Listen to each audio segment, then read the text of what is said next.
What's going on, guys? This is Martin McFly. Today we're bringing you more of the merch. Today we're going to talk about a Grail, something I've been looking for ages at a reasonable price. I was finally able to snag it. I also got a couple of cool things in the mail, and we're going to talk about my most anticipated albums of 2020. I'm sure it'll differ from yours, but I'm happy to hear what you're looking forward to this year as well. In the background right now, we got playing the newest from Evergray, their new record, Escape of the Phoenix. She'll be coming out here shortly. I myself, I'm looking at that hardcover art book edition. It's got a bonus track. It's got a mini LP 7-inch on there. Can't wait to pick that up. Right here, this is Silent Screams, When It Rains. This band is from England. I listened to this record about 10 years ago when this came out. This is with their original lead vocalist and their current clean vocalist and the rest of the band. They haven't released a record in a couple of years, but their last one was fantastic. At this point, they're at a different lead screamer now. And for a little while, their clean vocalist left, came back to the band, as did the lead vocalist from their most recent record. I know it's kind of confusing, but right now the screamer that's on here isn't here anymore. Although this record to me just meant a lot. It got me through college, especially being a pre-med. What I like the most about this record, though, it's crunchy, you got pounding breakdowns, a lot of chugging riffs, but then a lot of clean vocals, a lot of clean guitars. And overall, it's just a fantastic record from your OO's metalcore days. The thing that always got to me, I always wanted a hard copy of this because of this cover, and I can't explain it, but something about the skate shoes, looking at the top of the building, looking at the rest of the world and society just did something for me. This record's going for way too much money on eBay and Amazon and all that, and I found it from this seller on eBay off in England. He was selling it for a really cheap price, way cheaper than what some of the other people were selling this for. Best part of this, signed by the band. I was so excited when I got this in the mail. I had no idea it was signed by the band, but that was just an awesome treat at the end of the day. So on the inside, you got your CD, got your packet. Here's your back. And best part is where the liner notes are, you get a poster of the band. I would actually love to get this framed just because that record did a lot for me, meant a lot to me. And on the back, we got our liner notes and your lyric sheets. So I got a couple things in the mail. And like I said, man, I was so happy to get this in the mail, especially signed by the band. That's going to be a big treasure item for me. It's kind of cool once you find your grails. I don't have a lot of holy grails in the music world. Most of everything I want on hard copy I have, but there's a few small ones out there. I'd be interested to hear what your grails are, what you want the most, what you want a hard copy of, what means a lot to you. I know myself, I would love to have a first edition of Black Sabbath on vinyl. I think that'd be awesome to get a first press of that. You know, it's even got the big cross on the back when you open it. So, speaking of Evergray, this just came in the mail. This is Silent Skies with Satellites. This is the first vinyl of basically Tom S. England from Evergray. It's a side project he has with a pianist and violinist. It's a really clean project. Best way I can explain this is it's just pianos, violins, a lot of soft choruses. They even do a cover of Here Comes the Rain Again, if you can believe it or not. It actually sounds great. I like it better than the original even. The original's obviously, it's a classic track, right? But I actually love his cover of that. Can't wait to start playing this on the vinyl. I'll let you guys know how it sounds. Alright, here we go. We got one more. This is actually from a pop-punk band I've been listening to for about 12 years now. I passed up on the opportunity to get their CD so many times, and I'm still mad at myself for doing that, because now I can't find the CD copy anywhere. And I remember going to Warped Tour, and these guys didn't play, but their CD was always at the record store stands, which I'm sure you know what I'm talking about, but it was always $5. I don't know why I didn't get it, but this is City Lights. This is The Way Things Should Be. Now, personally, this is their second record. Came out, I believe, back in 2009, if I'm remembering this correctly. This is going way back. I think 2009 was when they first released their first record. This is off of their 2013 album. This is off of In Vogue Records. They actually had a vinyl copy of it for like $15, which was awesome, but I would love to get a CD copy of this. This band is from Ohio. I think they're from Columbus, if I'm not mistaken. I've seen their CD a couple times in the past. Wish I had picked up a copy of it, but this is in the same vein, you know, more of that pop punk with a kind of like a hardcore twist. You got a lot of double bass, but you got a lot of your your angsty teenage lyrics going on. I wouldn't even call it a Day to Remember Worship because they're just their own thing, but I love the sound that they perfected. If you know pop punk and you like pop punk and you want a little bit of like a hardcore twist, that's what these guys are all about. So happy to have this on vinyl finally. Now, personally, we have a lot of music coming up in 2021. It seems like every year I'm like, oh, maybe there won't be anything good this year, and then I find more ways to spend my money. So I'm sure you guys can recall, just recently Cannibal Corpse released their new record. It's going to be coming out pretty soon. Their new track, holy crap, the new track is fantastic. They're now bringing back Eric Rutan after Pat is no longer in the band. Eric Rutan produced a bunch of their records. He's also in the band Hate Eternal. He's going to be the newest guitarist on that record. Can't wait to see what they come out with. And that cover, whew, that cover was a little bit even much for me. I like the maybe slightly censored cover with the evil demonic witch on it. I think that was pretty good, but the uncensored, I had to table that. I was thinking about getting the art book hardcover, but once I saw that evil witch thing eating the baby and stuff, I was like, all right, well, if you know anything about Cannibal Corpse, they've used the same artist basically for all their records, and this one was definitely the strongest, most violent, and most brutal album cover that I've seen from them in years. They got what they wanted, though. Vince Locke, he's got a passion for creating the most violent, brutal stuff, and he did it this time. So a couple of other records I'm looking forward to. As we were talking about Silent Screams, they're supposed to come out with a new record last year. I haven't heard anything yet, but hopefully we should be getting a new record from them this year. I'm also looking forward to my favorite band of all time, possibly coming out with even a one track or a reunion show. Saw an interview with the boys in Chimera from Cleveland, Ohio. They were talking about releasing a new song and possibly getting back together last year, doing another Chimera Christmas, but because of COVID and the way everything worked out, they weren't able to do it, which is unfortunate. But I think I'd be the happiest guy in the world if they even released one track or an EP or anything, something to get Chimera back together, because I miss that sound. I miss those guitars. I miss Rob Arnold. I miss Mark Hunter. I miss all of those things. Andals Herrick, everything those guys were able to come out with. Chris Picuza, and just everything those guys were able to do. So hopefully, maybe this year we'll get a new track or maybe a new EP. A new EP would make me the happiest guy on the planet. Even another opportunity to go see Chimera Christmas again. Last time was 2017. They got back together for one show. They played every track I wanted to hear from Chimera, and they did it. I flew up December 30th. It was about 6 degrees outside, pounding snow, and I went to go see them. It was the greatest show I've ever been to in my entire life. So we got some other tracks coming out. Maybe we'll get a new Chimera Christmas, another album, another EP, just anything would make me eternally happy. So we got some other stuff coming out this year. The newest band I just found out about called Tetrarch. It's kind of hardcore and new metal crossover.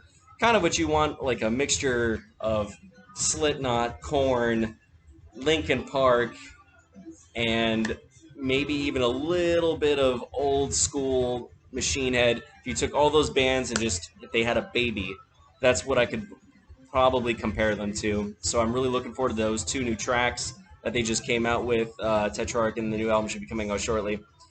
So the band Novelis, they were a band in France. They were basically born from the ashes of another band in France as well.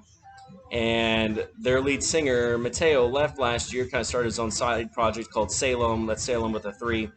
I actually really dig his side project. It's not Novelis by any means, but he's got a lot of Novelis-ish type of feelings to it. But this new Novelis, basically they took the lead singer from Alaska, and that's Alaska with a Z. And Alaska itself was born from another band altogether. So now you have Novelis with this new lead singer who's kind of bringing this new age electronic twist to Novelis. They just released a new track, which I thought was fantastic. Definitely not exactly Novelis, but then you listen to the last 45 seconds of the record, and you're like, all right, the Novelis, the lead singer, or the lead guitars are there, and it's got a good feel to it. I'm really excited to see what they come out with. The last Novelis record was fantastic, C'est la vie, but there's maybe a handful of tracks I really, really liked. Rain, I've listened to about 1,000 times. I definitely recommend that song. If you're going to listen to any song on that record, I would say listen to Rain. the rest of the song kind of fell off. I mean, the rest of the album, it's only 9 tracks long. I feel like it could have been done a little bit better. Maybe added 2 more tracks on there just to make it a complete album. It feels so short, and once it's over, you're like, all right, well, you know. So I think that album could have been a little bit stronger, but that song Rain, that was totally worth buying the album for. So we got a couple more bands I want to talk about. All That Remains. As you may have heard, Ollie passed away shortly, sadly, and now we got someone added new to the band of All That Remains. I think Phil Labonte even talked about this new record from them. Ollie's not there. Ollie used to write a lot of the songs, so it's going to be a different band, but it's still going to be All That Remains. So I'm excited to see what they come out with. I know it's been tough for them, especially with Ollie being gone. One of the best news of the year, we're finally getting a new Times of Grace record. Hopefully March or April. They announced it was going to be coming out in spring. We don't know anything about the project. We don't know anything about the songs. But I did read a couple interviews talking about Jesse Leach and Adam Duckowitz from Killswitch Engage talking about this new Times of Grace project. 10 years later, I don't know if you can believe it, but 10 years since that last record, The Fall of Man. Can't wait to see what they're coming out with. They said there's going to be a mixture of everything, metal to not metal to, everything. So I can't wait. I'm definitely pre-ordering that. If they come out on vinyl or a box set or anything, I'm definitely ordering the crap out of that. So, in addition, I'm sure you guys have heard, we have the new Architects project. I'd say the song "Animals" really got me, but the rest of the songs, it's just not, it's not really what I wanted from Architects. But then again, I'm also that weird one that I loved probably one of their least favorite records, but I'm sure you know what I'm talking about. And I mean, I've loved everything that Evergray's ever produced. I liked even the older stuff like Ruin. I liked Hollow Crown, which is probably my favorite Architects record of all time. That was when they were more of their mathcore, deathcore days, but they still had a lot of good, clean vocalists with Sam Carter. But this new project, it just sounds like a little bit of Bring Me the Horizon worship. I didn't care for this new thing that just came out. I mean, just the last couple tracks didn't really get me and grab me by the throat like I wanted to. However, that first track, Animals, was awesome. I'll give them that. I love that track. It's 15 songs long, though, this new record, so I'm really excited to see what they come out with. I didn't pre-order it like I wanted to. I just didn't think it was going to... The last couple tracks just weren't doing a lot for me. It didn't seem like I wanted to spend my money on it. But hopefully they change my mind. Hopefully we get a... When it comes out, they'll change my mind and I can listen to this whole record with a fresh pair of ears. I know it's not exactly typical album from them, but I'm always willing to try something new.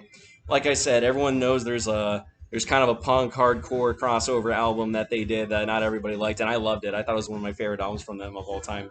If you listen to the song "Learn to Live," I've listened to that song a million times, and it's one of my favorite Architect songs of all time. So maybe I'm not the best person to give advice, but we'll see how the record does.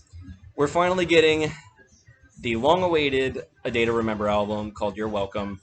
They signed with a new record label, Fueled by Ramen. It's definitely got a lot of pop punk worship, maybe drifting a little bit away from some of their hardcore roots. However, a couple of the tracks I've heard lately have been fantastic. Resentment was really, really good. I even like the song with Marshmello. I thought it was great. The ballad they just released is the last song on the album, and I kind of hate when bands do that because I always look forward to the last track on the album as a surprise. Degenerates isn't bad. It's cool. It's fun. It's punk. It's pop. I hope the record's really good, though. I can't wait to hear it. I mean, I love A Day to Remember. I've seen them more times than I can count. Hung out with them, the bus, when they were in Ybor City. They were touring with Devil... who were they touring with back then? It was August Burns Red and A Day to Remember. Great show. So I can't wait to see what these guys do with this new record. It's been a long time waiting. We might finally be getting a new Linkin Park record. I've been reading these interviews with Mike Shinoda, what they're doing, and rest in peace, Chester. We miss you dearly. Kind of excited to see what Linkin Park does. We might also get a new Windrunner album. If you're not familiar with Windrunner, these guys are from Hanoi, Vietnam.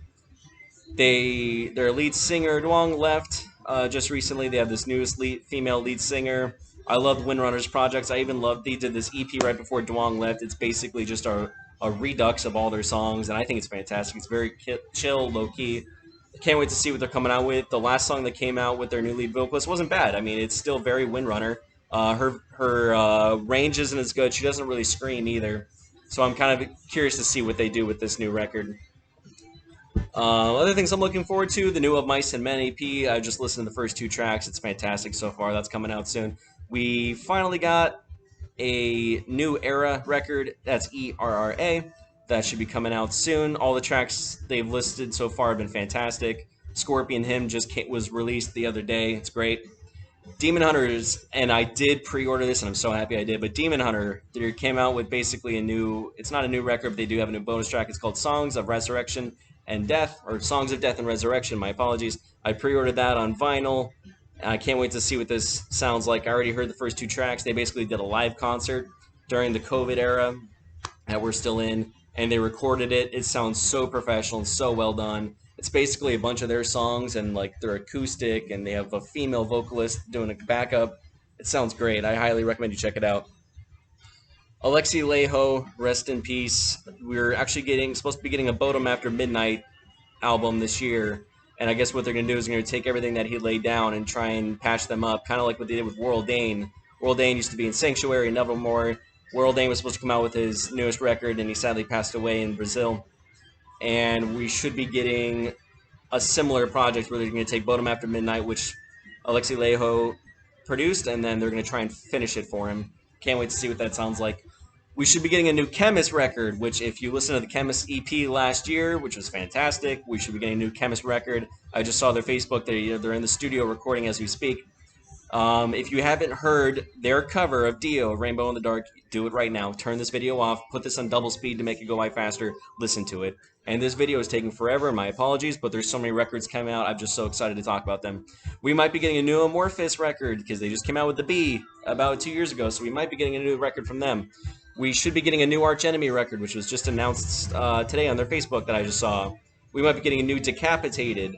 We're going to get part 2 of Devil Driver, Dealing with Demons. I love Dealing with Demons part 1. I thought it was fantastic. Their Country Outlaws record was fantastic. Just depends on what you're in the mood for. Sadly, Burton C. Bell is no longer in Fear Factory after all this arguing and whatever. I don't know exactly. I know there's some trademark issues, copyright issues, all those things. And unfortunately, Burton C. Bell is not in Fear Factory, which it's unfortunate because that to me is Fear Factory. And then Dino Cazares, that is Fear Factory to me. But hopefully this new record from them is just as good. I just saw they released a vinyl demanufacture of this gorgeous blue vinyl. That came out today too, if you haven't pre-ordered that. We might be getting a new Iron Maiden, which Bruce Dickinson has been talking about. They were writing songs even when the last record, which, by the way, Book of Souls is fantastic. Go order that right now. Book of Souls is wonderful. I think it's one of the best records they've done in the last 10 years. I think it was better than Brave New World. I think it was better than all those. So go, if you haven't heard Book of Souls, do it right now. We might also be getting a new Anthrax record and a new Whitechapel. I saw last year that Whitechapel was in the studio already. Should be getting a new record from them. And I mean, I love their last album. Their last one was absolutely fantastic. It's got a couple clean tracks on there. Who knew that Homeboy could sing that well? He's got an absolutely gorgeous singing voice, and I'm so happy that Whitechapel was able to do multiple things. Do I love deathcore Whitechapel? Absolutely. I mean, no, without a doubt. I love what they're able to produce. And I love their last record for just trying something different. I can't wait to see what they do with it. So if you haven't heard Whitechapel's last record, do that. Listen to their clean tracks with a fresh pair of ears. Don't expect Somatic Defilement era Whitechapel, but although there is some of their deathcore era stuff in there, and it's just a brilliantly well-done album. My favorite Whitechapel album, I don't even like to get in that discussion because that's hard to do. But my favorite Whitechapel song of all time, and I thought I would like old Whitechapel better, but it turns out my favorite Whitechapel song of all time is Let Me Burn, and that ended up being my favorite Whitechapel record.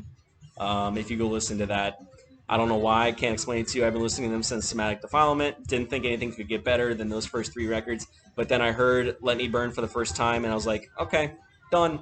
Mono, Let Me Burn, Blackout, all those songs are fantastic. I definitely recommend you listen to them. And then just recently, I saw that Miss May I was in the studio. They were writing songs last year. They were making tracking. I saw again that Miss May I should be done. We should be getting a new record from them as well. Their last record, I've listened to it so many times I can't think straight. Do I think it gets better than their first 2? Yeah, I know I'm gonna get blasphemed or lightning struck down on me or something. Their first 2 records are amazing, but this last record from Miss May I, Shadows in the Dark, and even Deathless. Deathless was incredible. That middle album, that self-titled, we don't talk about that. I didn't personally care for that one too much. But the last two records from Miss May I, absolutely fantastic. They're going to just a traditional heavy metal hardcore style. They're kind of going away from the OOs, Attack Attack era Miss May I, Dance with era Cura era Miss May I, which is fine. I love that era of Miss May I too. But I love this new, just traditional metalcore kind of a play off of the Killswitch Engage era music. I love it. I love what they're doing. I think it's fantastic. I think the band's better than they've sounded ever. So I can't wait to see what they do next. My favorite songs from the last album from Miss May I, you know what, I'm probably going to catch a lot of crap for this and I don't care, but I loved Crawl and I loved My Sorrow. I think they were just brilliantly well-made songs. They're kind of ballady and they were just wonderful songs. I definitely recommend you check it out if you haven't checked it out already. So I've definitely run way over my time. There's so many more albums coming out this year I wish I could talk about, but I hope all of you guys look forward to some new tunes this year. I'm happy to talk about what your favorite records are. Leave them in the post below. Don't forget to like, subscribe, do whatever makes you happy, man. Put these videos on double speed if it makes you, if you're short for time. But happy to talk to you guys in the future. What are you guys looking forward to this year? What are you buying? What are you pre-ordering? Everything. I want to hear all about it. You guys stay safe. Take care of each other out there. As we always say, if that dude falls down in the pit, you pick him the heck up. Talk to you guys soon.